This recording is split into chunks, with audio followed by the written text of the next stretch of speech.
Normally যখন video করি তেমন সাজগোজ করি না। আজকে মন চাইলো একটু সাজুগুজু করি, একটু শর্ট ভিডিও করি।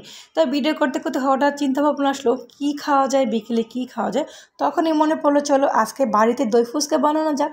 তো ভাই 2-1টা মেহমান ডাইকে আমি তো আমার নিজের কাজ নিজেই বাড়িয়ে ফেলছি। কেন বললাম সবটাই শেয়ার করব।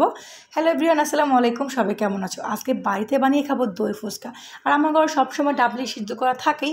তো ভাবলাম যেহেতু সব কিছু রেডি আছে, তো আজকে একটু সন্ধ্যাবেলা দই ফুচকা বানানো যাক। তো এটা কিন্তু সব আজকে আমার শ্বশুর বাড়িতে, আমি আমার বাপের বাড়িতে শ্বশুর বাড়ি চলে আসি, কিন্তু সেটা তোমাদের মধ্যে শেয়ার করিনি।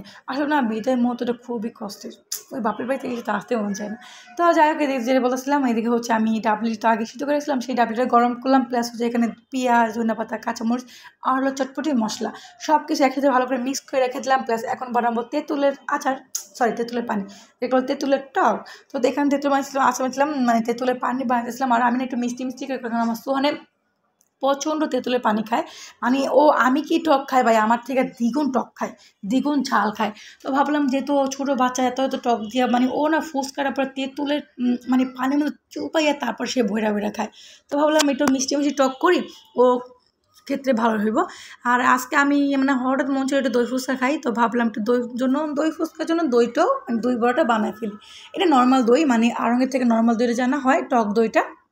টক দইয়ের মধ্যে একটুখানি পরিমাণের মতন চিনি আর হচ্ছে একটু মানে চটপটি মশলা দিলে না খুব সুন্দর একটা টেস্ট হয়। এটাকে দিয়েই হচ্ছে আমি ঘরে দই ফুচকা বানিয়ে খাই। আর দেখো ওইদিকে তো কাজ করতে করতে আমার সাজগোজ থেকে আমি কাজে বেরিয়ে জয়েন হয়ে গেছি। সো এদিকে না মানে আমার শাশুড়ি বলতেছে তোমার আপুকে দাওয়াত দাও, মানে আপুকে আসতে বলো, দাওয়াত তো না মানে আসতে বলো। মানে এই যে উনি হচ্ছে না আমার খালা, মানে বড় খালার মেয়ে, মানে খালাতো বোন। তো সে কিন্তু খুব চটপটি ফুচকা পছন্দ করে। তো এদিকে তো আমি নর্মালভাবে কোনো কাজে তো জাস্ট করি নাই, মানে তাদের যে রাত্রে খাওয়াবো সেই আয়োজন তো করা হয় না, প্লাস সেটা আমি ভাবিও না। এটা আমার শাশুড়ি মা এরকম ভাবে, মানে আমার শাশুড়ি মা না কোনো মানুষ দেখলে খুব খুশি হয়, মানুষ আপ্যায়ন করতে খুব খুশি হয়, মানুষকে রান্না করে খুব খাওয়াতে খুশি হয়, যদি রান্নাটা আমাকেই করতে হয়। তো দেখো সন্ধ্যাবেলা সবার জন্য করলাম এখানে দই ফুচকার আয়োজন, মানে দই ফুচকা প্লাস টক ফুচকা দুটোটাই। তো সন্ধ্যা টিফিন ছিল এইগুলাই। এদিকে তো আমি, আমার নানি, আমার শাশুড়ি, আমার মেয়ে, আমার ছেলে, আমার হাজব্যান্ড, আমার খালাতো বোন সবাই মিলে একসাথে মানে দই ফুচকা বানিয়ে খাইতেছিলাম। তো খাওয়ার সময় আমার শাশুড়ি বলতেছে যে রাত্রে রান্না করো, তোমার নানি আর তোমার খালাতো বোন এখানে খাওয়া যাক, মানে খাওয়া যাওয়ার আয়োজন করো। তারপর আর কি ছটপট তাড়াহুড়ো করে নাকে মুখে খেয়ে আমাকে আমার মানে রাত্রের জন্য রান্না করতে হইব। সেদিকে আমার নানি এসে, আমার খালাতো বোন এসে, আর আমার ছেলে কিন্তু খুব পরিমাণে ফুচকা পছন্দ করে, বিশ্বাস করো। আমি কি পছন্দ করি, আমার থেকে বেশি আমার ছেলে পছন্দ করে। আর আজকে দই ফুচকার এত বেশি মজা হয়েছে, আমি তো শুধু দই ফুচকা দিয়ে প্রায় 12-13টা ফুচকা খাইছি। তো খাবার শেষ করে ছটপট আসে বললাম রান্নাঘরে রান্না করার জন্য। এখানে হচ্ছে ডিম ভুনা করব।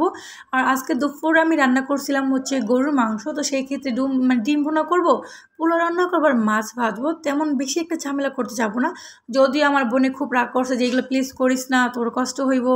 নানিও বলতেছে এত কষ্ট কী করার দরকার রান্নাবাড়ি করার। কিন্তু আমার বাপের বাড়ি থেকে 2টা লোক আসলে আমার থেকে বেশি আমার শাশুড়ি মা খুশি হয়, এটাই কিন্তু সবথেকে বড় একটা পাওয়া। সত্যি কথা বলতে আমার বাপের বাড়িতে কোনো লোক আসলে আমার শাশুড়ি মা এত পরিমাণে খুশি, আমার নিজের কাছে খুব ভালো লাগে। তাদের খাওয়াই না খাওয়াই, হাসি মুখে 2টা কথা বলে, এটা কিন্তু আলহামদুলিল্লাহ অনেক বড় কিছু একটা পাওয়া।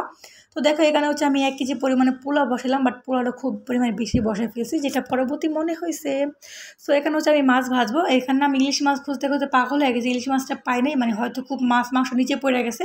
সেই ক্ষেত্রে এটা রুই মাছ, 4 টুকরা রুই মাছই ভাজলাম, শুধু শুধু ভাজি, কেউই খায় না বিশ্বাস করো। আমার নানিও কোনো খাবার, মানে আমার নানি তো কোনো মাছই পছন্দ করে না। আমার নানির হাতে কোনো 2-1টা মাছ খায়, যেমন ইলিশ মাছ, চিংড়ি মাছ আর হচ্ছে পোয়া মাছ, তাও আবার কি টাটকা টাটকা মাছ। মানে আমার নানি কোনো ফ্রিজে মাছ খায় না, সেই ছোটোবেলা থেকে খুব একটু অন্যরকম, মানে সব খাবার নিয়ে একটু রক্ষা ঢক্কা করে এরকম। তো এখানে হচ্ছে মানে সব রান্নাবান্না করার পরে গরুর মাংস মানে গরম করতেছিলাম। আর আজকে তো বড় আপু আছে, তাদের সাথে গল্প করতে করতে প্রায় 10টার মতো বাজে। এদিকে আমার রান্নাবাড়ি শেষ। এখানে করেছিলাম রুই মাছ ভাজা, ডিম বোনা, সালাদ, পোলাও, গরুর মাংস। এই তো সবাই মিলে একসাথে খেতে বসলো। এই ছিল ছোট্ট একটা ব্লগ। দেখা হচ্ছে পরবর্তী ভিডিওতে। আজকের মতোটা আল্লাহ হাফেজ।